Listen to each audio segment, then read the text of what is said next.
Hey everyone, we're just gonna do an unboxing of some pieces that we got in today. Not too many today, but we definitely have a few unique ones. First one, brand new. It's kind of like baby Lemans with the diamond markers. Really stunning piece. We got this for a customer, 2024, brand new. He's gonna be very, very happy. Sent in some trade-ins on Friday. He's gonna get it tomorrow, Wednesday. He's gonna be absolutely pumped.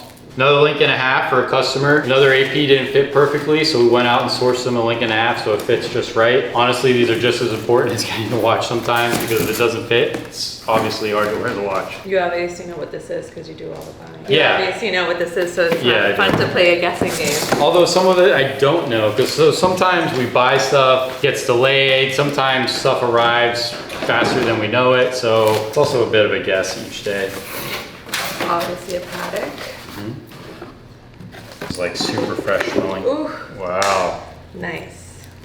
Wow, look at this. Fresh 5990 1R with the blue dial, stickers. Everything comes with tag, literally pusher. everything, fresh date. Cardboard box and all, we have it all. It's customers can be complete. very, very happy that wanted this watch. Will exceed his expectations with the stickers and everything. Absolutely beautiful. We sold a lot of these. These are at a great value right now. They were around 500. Then they stuck around 350 for a while, and now he picked us up around 265. So really good deal for a fresh date. I don't really know what's in this monster box. I have a guess, but just trade in.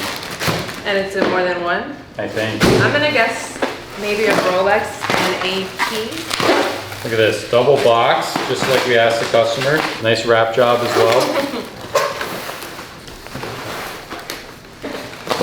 Oh, okay, I got, it was one watch and it's an AP, so I'm half right. Yeah.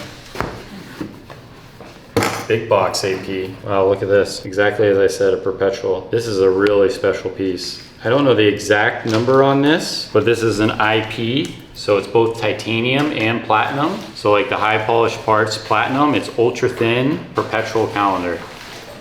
That watch is sick. Check how thin the profile is for a Perpetual calendar. Ah, another Tiffany. Uh-oh. Another Tiffany.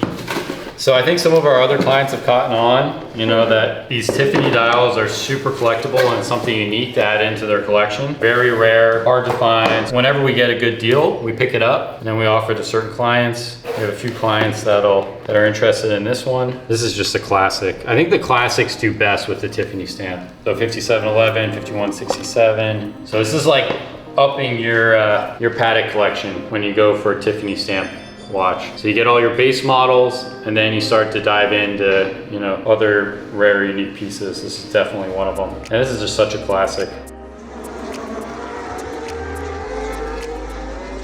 So over the last weekend here in Miami, we had the Formula One Grand Prix. One of the things that stood out to me as a watch guy is some of the watches that were on display at the Miami F1 Grand Prix. Garrett mentioned that Tommy Hilfiger was wearing a Daytona Lemans. What are your thoughts on that? Did he kill it or? So I don't really know Tommy Hilfiger. I just remember the brand. I thought he was your buddy. What's that? Oh, no. I just remember the brand in the 90s was like the preppy look. Remember like the Tommy Hilfiger polo and shorts. Well, I had your hand-me-downs, that's all I wore too.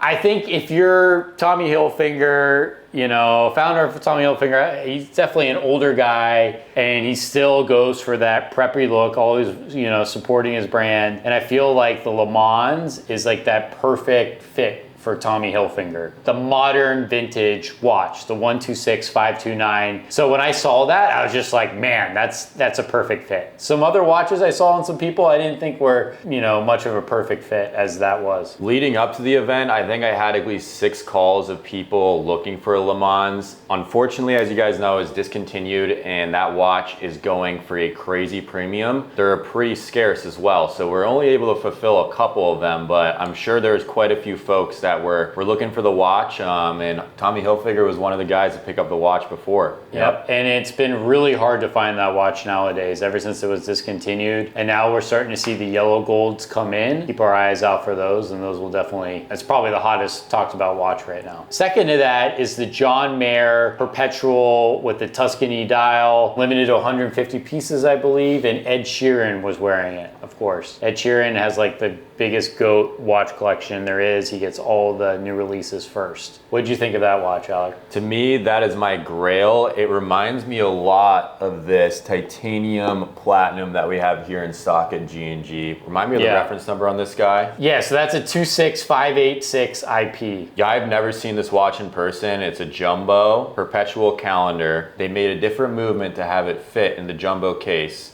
For a 41 millimeter, yeah. It's platinum too, but it feels like it's almost like a ceramic piece. It's like so light. Yeah, they didn't make many of them. I don't really think, cool watch. I was a big jumbo guy, and I thought that that was my AP grail, is maybe like a jumbo skeleton. But honestly, this watch on your wrist, I think defeats every single AP. Even competes with Patek. I don't think that Patek is in the same ballpark as AP, but this is right there with it in terms of comfortability and just overall flash. This blue, in my opinion, is much better than the typical blue in the other Perpetual calendars. It's more of like a glossy blue, and I just think that it looks like, I don't even know, it's like a transparent, flatter look to me. It's kind of hard to explain. You have to see the watch on your wrist in person, but absolute stunner. Yeah, what's great about it is if the 39 millimeter jumbo is too small, this is like the perfect fit, being a 41 millimeter jumbo. It's like really one of the only ones. Next up, I think has been the hottest name. He's always kind of been like the hottest name in showbiz and just celebrities, is Tom Brady. So Tom Brady, I think he showed up a little bit early to F1. He was rocking the 3503 white NTPT, which is just such a sick watch.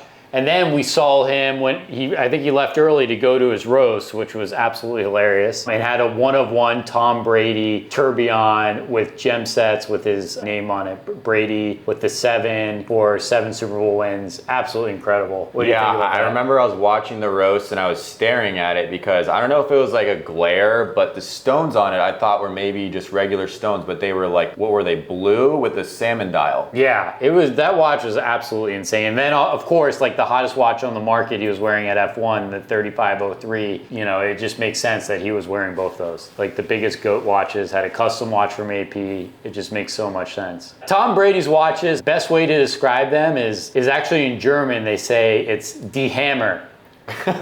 And in German they say, Die Hammer, das ist die Hammer, which is like, that is the shit. Like you can't beat those two watches. Like it's the absolute shit. Das ist die Hammer. Would you take that one or would you take the NTPT version of that watch? I just like the white. It's a little different, and around the edges it kind of has like that gray look. It has some quartz. It's like an NTPT quartz. I absolutely love that watch, especially on the light blue strap. To me, yeah. Those were going for like 700. They've dropped quite a bit. They're in like the low 5s now. Way more reasonable. Definitely selling a lot faster. But the size is a little big for me. I mean, I would still rock it, but it's definitely a little big. I think say the case size I think is I would go with like like Charles Leclerc on the 7201 titanium. I think like the price point this is at right now, it's just like unbelievable. Yeah, he posted a few Instagrams, one with his wiener dog styling the 7201, as you guys will see in the photo above here. We've sold quite a few of these. You guys have probably seen in previous videos. We've done a few discussions on the watch. Super hot one for us, and it only helps us with Charles Leclerc wearing it. Honestly, one of my favorite RMs. I don't know if it's the favorite, but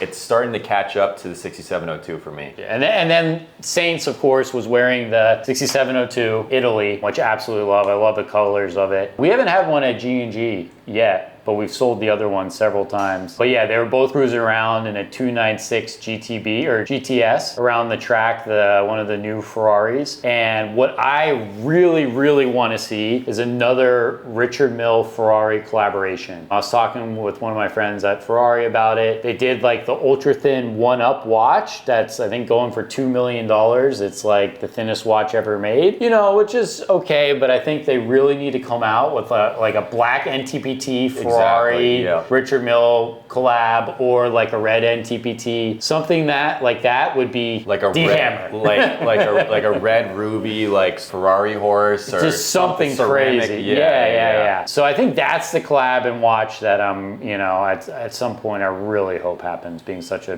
huge Ferrari fan and RM fan. You got to think that one of the purposes of them making that watch was to become the flattest watch ever made, to surpass the Octo Finissimo. But then Bulgari came back and made something that was thinner, so now they're probably like, oh, well, are we going to make something thinner? think it's possible? Yeah. I don't even think Yeah, so. yeah, So they got to yeah. make something like that. Yeah, and I thought that was kind of like preheating the oven on their partnership, but we haven't seen anything else. So I just really hope we see something else, because I myself, if they do something cool, I will 100% own it. We have a lot of clients of ours, and I think a lot of clients of ours and just people in the market in general are looking forward to that collab. Like they did, like with McLaren, they had the really sick 1103 NTPT with the orange and gray, which was awesome. Like something like that, I think would be awesome. So unfortunately, I didn't go to the race this year. Alec and Aiden went. They had an absolute blast. I'm so happy for Lando Norris that won. I actually met Lando Norris 2 years ago, and McLaren was absolutely struggling. Him and Danny Ricciardo, I think they placed like 15th and 16th. So to see him win, beat Verstappen, was absolutely incredible. Lando Norris wears the 6702 orange, which is probably one of my favorite watches. You just rarely see them. We mysteriously saw one in one of the chats at one point, watch only, but yeah, I was staying away from that like the plague. I know he did get like 1 or 2 stolen.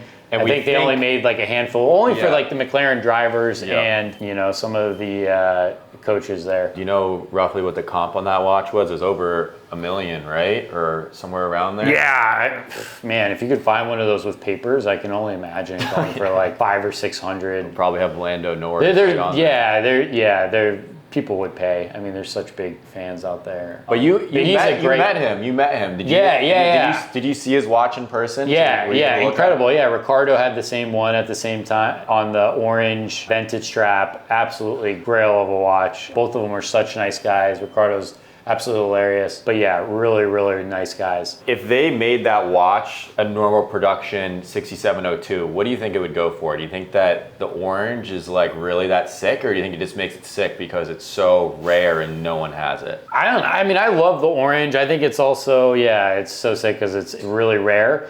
But I think it would fetch a premium. You know, everyone really goes for the Pintaro because they like the quartz, like NTPT. It's not my favorite. I really like the Gerev, but I don't like the red side. So I think, you know, my 2 favorites because of that are like the Ogier and the Italy. But yeah, if they made a bunch of them, I think it would probably be around $290. But if they made it somewhat rare, I mean, as rare as it is now, it's a $500,000 or $600,000 watch if there's a legit one with papers, 100%. What other companies do like, other than like, so there's IWC, there's Richard Mille. What other companies do like endorsements with F1 and they do like collaborations?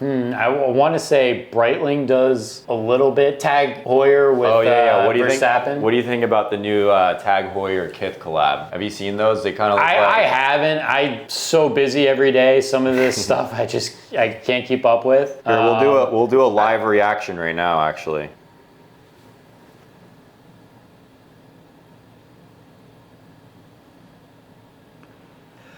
I think they're absolutely hideous.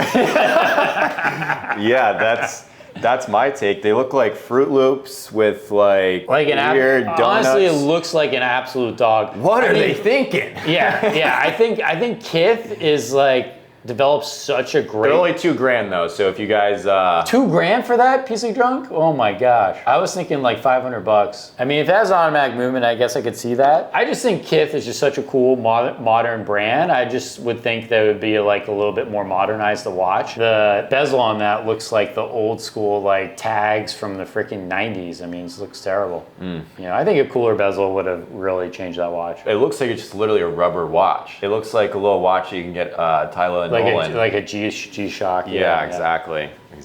Yeah, so let us know in the comments what you guys think of those Tag Heuer Kith collaboration watches and which celebrity had the best watch on for Formula One Miami. Be sure to like, comment, and subscribe, and see you next week.